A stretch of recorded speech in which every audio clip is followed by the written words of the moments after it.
let's talk about propaganda.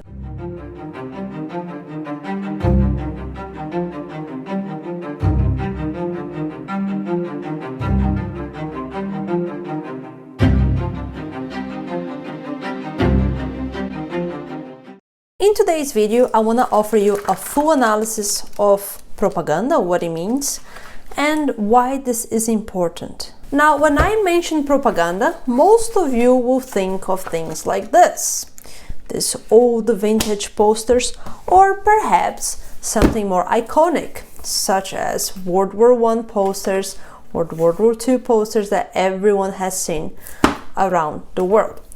But propaganda is much more complex than this, and one person that understood that very well was Bernays, and he explains to us a lot in his book called Propaganda, which I truly recommend, and I'll leave the link in the description of this video if you're interested in buying. Now, there's no solid definition of propaganda, but I think the best definitions I've seen come from these two people, Paul R. Bynes and Nicholas, whatever his surname is that I cannot pronounce.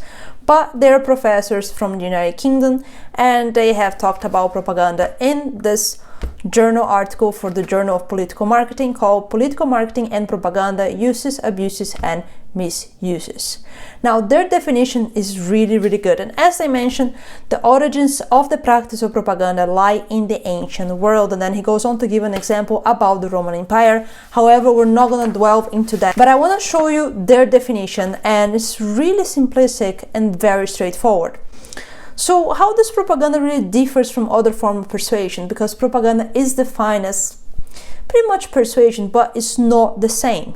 According to them, propaganda is defined as simplistic, didactic, and whose objective is persuasion and not truth. Unlike the work of a scholar, a teacher, for example, or a journalist that aims to show the truth, propaganda is trying to persuade you towards a direction and trying to make what is worse appear better. Propaganda is an amalgam of myth, symbolism, and rhetoric. Rhetoric meaning the mixing wordplay and persuasion to go together. Now, propaganda can be purely imagery, but it can also be purely the use of words. And this will depend, of course, the kind of method you're using for the dissemination of this propaganda. Clearly, back in the days, posters were very much popular, but nowadays we really have social media taking place, and internet and television. So let's take a look at one example of what exactly means to make the worse appear better, or vice versa really, the better can be made to appear worse. Here we have a World War II propaganda poster from the UK that says, "Children are safer in the country, leave them there." Now, this was a propaganda campaign to tell parents and convince them that it was better to take their children away from them and throw them in the country. Now, I'm not going to get into historical aspects of this, but as a parent, you most likely won't be comfortable with your child being taken away from you, but propaganda again comes in to convince you that it's actually better. How do they do this? Let's look at some elements of this poster. We have pictures of a boy and a girl, obviously, because children are either boy or girl. Let's not get into that too much, but we see here children that are well dressed, clean, apparently well fed, and smiling, which means they're happy. So the first impression that you're gonna have as a parent when you see this is the fact that these children, they look happy, which means that your children will probably look happy if they're sent away to the country. We see here the use of the color green, which is a color associated with positivity and trust. So propaganda, as you can see, is complex and involves a series of elements. It's not just putting a random image and random words. So why is it important to understand and study propaganda? Because propaganda can convince you to do things you may not straight away want to do.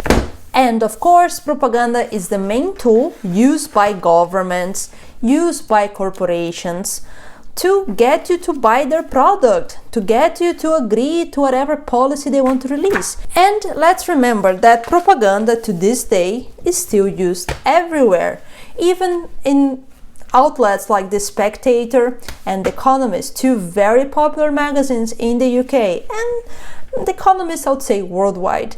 that you might look at it and think, oh, this is just reporting the news. However, there's a high likelihood that in any piece of news report or article that you read, there will be some element of propaganda. That does not mean it is entirely bad, but that either the government or a corporation or an individual is trying to convince you of something. This is another great example of propaganda. Let's look at this poster. This is a poster from World War I that we see a bulldog in front of Windsor Castle. Now, what's doing? That's the question that is asking. And this bulldog in a steel helmet guards the castle at Windsor in a cheerful poster designed to show that the British have the spirit of a bulldog, loyal, reliable, and tenacious. So this is a clear example of making something worse look better, in this case war, making it look a little bit more friendly and positive. And as it can be used the other way around, making something better look worse when, for example, you're trying to talk about and incriminate your enemy and put your enemy down and showcase how bad they really are.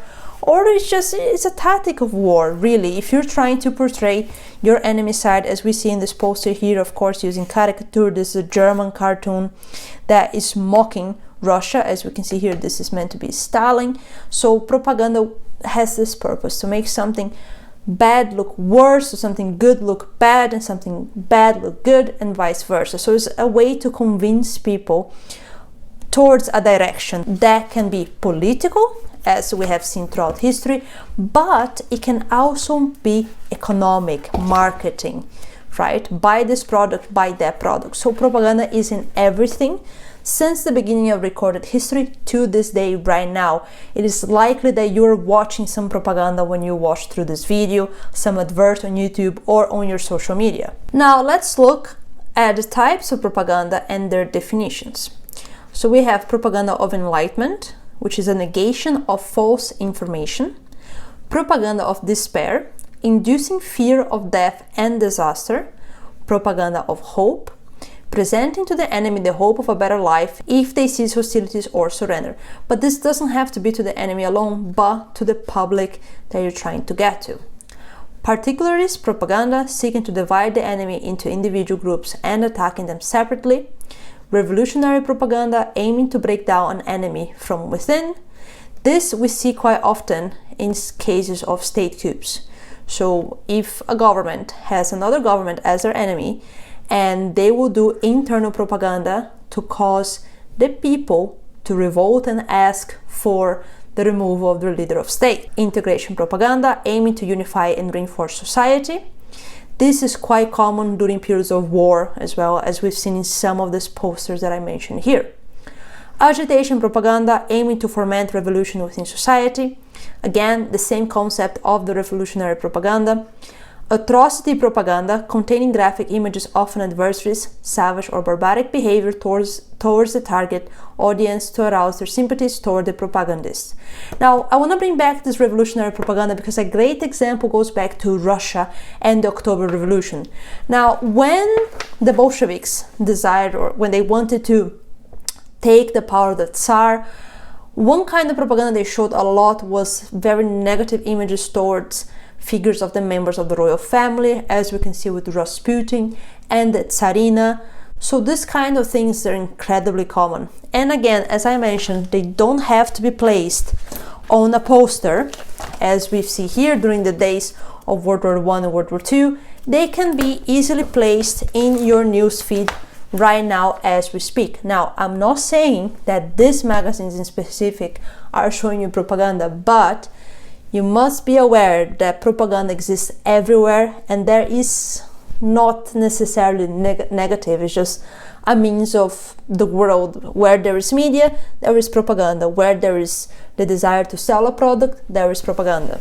Continuing to the types and their definitions: sociological propaganda, the penetration of an ideology into a target audience through its sociological context. Political propaganda, the penetration of an ideology into a target audience through its political context. Vertical propaganda, propaganda that makes use of mass media. And horizontal propaganda, propaganda made by a central organization that disseminates it for use by small groups. Now, propaganda can be either subtle, so just an image, something very, very simple, or it can be explicit, so something that you clearly see that is propaganda, but is there anyways. Now, I could spend hours and hours and hours talking about and showing different examples of propaganda throughout history and throughout times, but that's not really the purpose here. I'm just trying to make you understand and offer a full analysis of what is propaganda really. And there's not just one definition, but there are several definitions, like 2 of them I've mentioned here today. But the purpose here is to show to you that propaganda is everywhere. It has different forms. It evolved with time.